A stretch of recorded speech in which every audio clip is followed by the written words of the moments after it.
नमस्कार, आप देख रहे हैं आवाज न्यूज। मैं हूं वीना सिंह और आइए अब नजर डालते हैं आज की प्रमुख खबरों पर। लॉकडाउन का ऐलान होते ही रविवार के दिन बाजार में लोगों की भीड़ उमड़ने लगी। नागरिक अपने जरूरत का सामान खरीदने बाजार पहुंचे थे। इस दौरान ऐसे लोग भी नजर आए जो बिना मास्क के बाजारों में सामान खरीदने आए थे। जबकि सरगुजा कलेक्टर ने बढ़ते कोरोना संक्रमण को देखते हुए 7 दिनों का लॉकडाउन लगाया है। शहर में तेजी से बढ़ते कोरोना संक्रमण के बीच सरगुजा कलेक्टर संजीव कुमार झा ने निगम क्षेत्र अंतर्गत तालाबंदी लगाने का आदेश जारी कर दिया है। यह आदेश 21 सितंबर की रात 9 बजे से 28 सितंबर की रात 12 बजे तक लागू रहेगा। इस बार लॉकडाउन का सख्ती से पालन होगा। स्वास्थ्य संबंधित सुविधा और डेयरी की दुकान को छोड़कर सभी व्यावसायिक प्रतिष्ठान बंद रहेंगे। निगम क्षेत्र अंतर्गत 7 दिनों के लिए लॉकडाउन की घोषणा होते ही रविवार के दिन सब्जी बाजार सहित अन्य दुकानों में लोगों की भीड़ इकट्ठा होने लगी। दरअसल नागरिक जरूरत के सामान खरीदने के लिए बाजार पहुंचे। सब्जी मार्केट में लोगों के द्वारा 1 सप्ताह की सब्जी खरीदकर अभी से स्टॉक कर लिया गया है ताकि लॉकडाउन के दौरान नागरिकों को किसी भी तरह की परेशानियों का सामना न करना पड़े। बाकी बाजार में अचानक भीड़ बढ़ने की वजह से कोविड-19 के संक्रमण का खतरा बढ़ गया है। इस दौरान कई लोग सावधानी बरतते भी नजर आए, लेकिन कुछ लोग ऐसे भी थे जो बिना मास्क के बाजार में सामान खरीदने पहुंचे थे। अंबिकापुर के मेडिकल कॉलेज अस्पताल में 3 दिनों के भीतर कोरोना से संक्रमित 5 मरीजों की इलाज के दौरान मौत हो गई है। रविवार की सुबह कोरोना संक्रमित एक बुजुर्ग की मौत के बाद चिकित्सकों की चिंता और भी बढ़ गई है। अंबिकापुर में कोरोना संक्रमितों की मौत होने का मामला थम नहीं रहा। लगातार हो रही मौत की वजह से स्वास्थ्य विभाग की चिंता बढ़ गई है। रविवार की सुबह कोरोना से एक और व्यक्ति की मौत हो गई। स्वास्थ्य विभाग के अनुसार बतौली निवासी 70 वर्षीय एक बुजुर्ग की हालत बिगड़ने के बाद उसे 13 सितंबर को मेडिकल कॉलेज अस्पताल के आइसोलेशन वार्ड में भर्ती कराया गया था। जब बुजुर्ग की कोरोना रिपोर्ट पॉजिटिव आई तो उसे कोविड वार्ड के आईसीयू में 16 सितंबर को शिफ्ट कर दिया गया। बावजूद इसके बुजुर्ग की हालत में सुधार नहीं आया। बिगड़ती हालत देख परिजन मरीज को बेहतर उपचार के लिए बिलासपुर ले जाने लगे। परिजन मरीज को बिलासपुर के एक अस्पताल में इलाज के लिए भर्ती कराते इससे पहले ही रास्ते में कोरोना संक्रमित बुजुर्ग की मौत हो गई। आपको बता दें कि अब तक मेडिकल कॉलेज अस्पताल में कोरोना संक्रमित 13 मरीजों की इलाज के दौरान मौत हो चुकी है। वहीं बीते 3 दिनों के भीतर कोरोना संक्रमण की वजह से इलाज के दौरान यह 5वीं मौत है। वर्तमान की स्थिति में अंबिकापुर मेडिकल कॉलेज के कोविड अस्पताल में 40 मरीजों का इलाज जनरल वार्ड में चल रहा है। 10 मरीज आईसीयू में जिंदगी और मौत से जंग लड़ रहे हैं। इधर लगातार हो रही कोरोना से मौत की एक वजह भी सामने आई है। दरअसल कई ऐसे मरीज हैं जो गंभीर स्थिति में इलाज कराने अस्पताल पहुंच रहे हैं। चिकित्सकों की माने तो होम आइसोलेशन की सुविधा शुरू होने की वजह से कई सिम्टोमेटिक मरीज घर पर इलाज कराना चाहते हैं। जब ऐसे मरीजों का ऑक्सीजन लेवल काफी कम होने लगता है तो उसके बाद वे अस्पताल में भर्ती होते हैं, जब तक कोरोना संक्रमण मरीजों के शरीर को काफी नुकसान पहुंचा देता है, जिस वजह से मरीजों को अपनी जान गंवानी पड़ती। बहरहाल मरीजों की सावधानी और सतर्कता ही कोविड-19 से जंग जीतने में कारगर साबित होगी। खबरों का सिलसिला जारी रहेगा। लौटते एक छोटे से ब्रेक के बाद।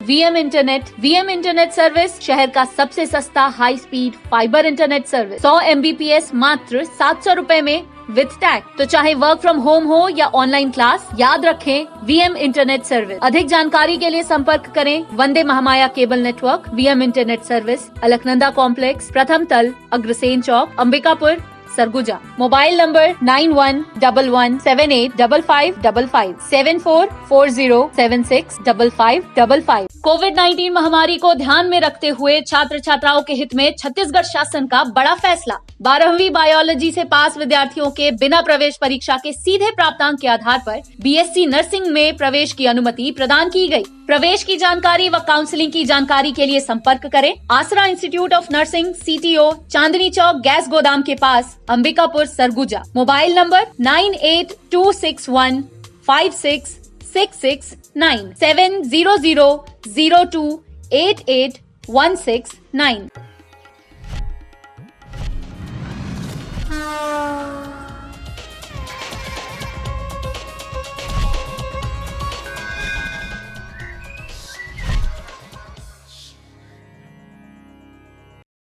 ब्रेक के बाद आपका स्वागत है। आइए बढ़ते हैं अगले खबर की ओर। अंबिकापुर में लॉकडाउन का ऐलान होते ही शराब तस्कर सक्रिय हो गए हैं। लॉकडाउन में शराब खपाने की फिराक में अवैध शराब की तस्करी कर रहे एक युवक को मणिपुर पुलिस ने धर दबोचा।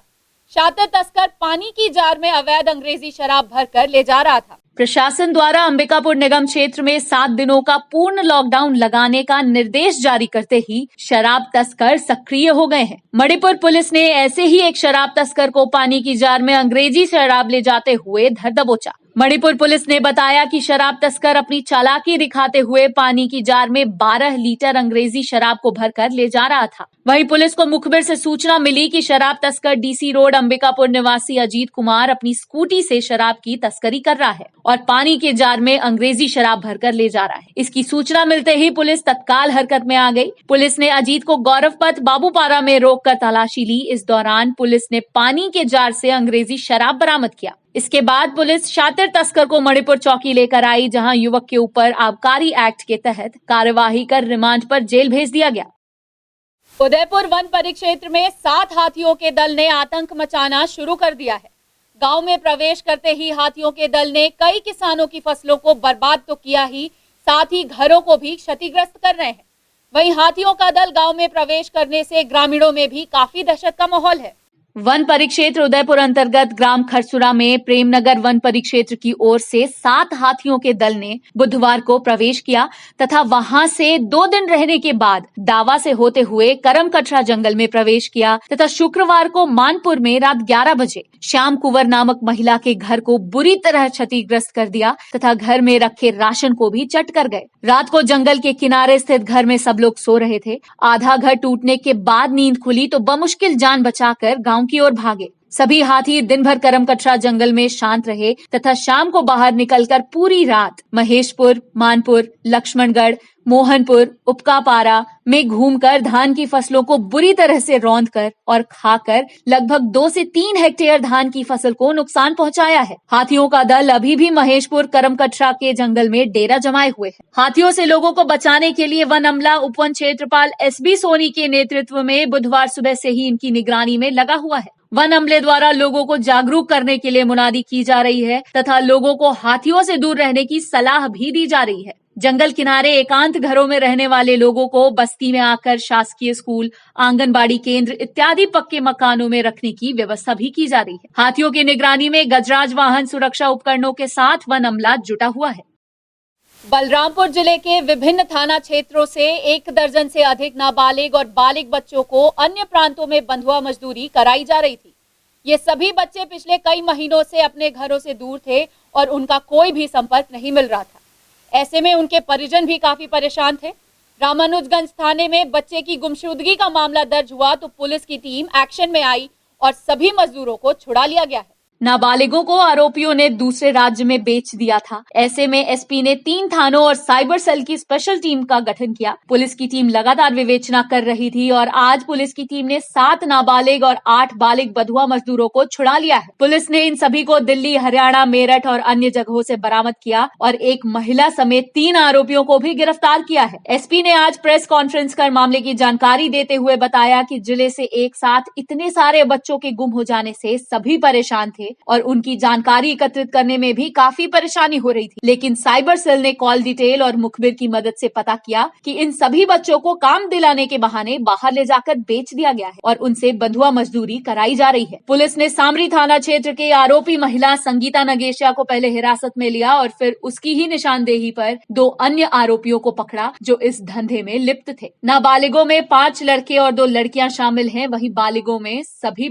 युवक हैं। उन्होंने बताया कि जहां ये काम करते थे वहां उन्हें पैसे भी नहीं दिए जाते थे और काम बहुत ज्यादा कराया जाता था, जिससे वे काफी परेशान थे। एसपी ने बताया कि पहली बार ऐसा हुआ है कि एक साथ इतने बच्चों को छुड़ाकर पुलिस लाई है और ये एक बड़ी कामयाबी है। पुलिस ने तीनों आरोपियों के खिलाफ अपहरण और एक्सटॉर्शन के तहत मामला दर्ज कर जेल भेजने की कार्यवाही शुरू कर दी है।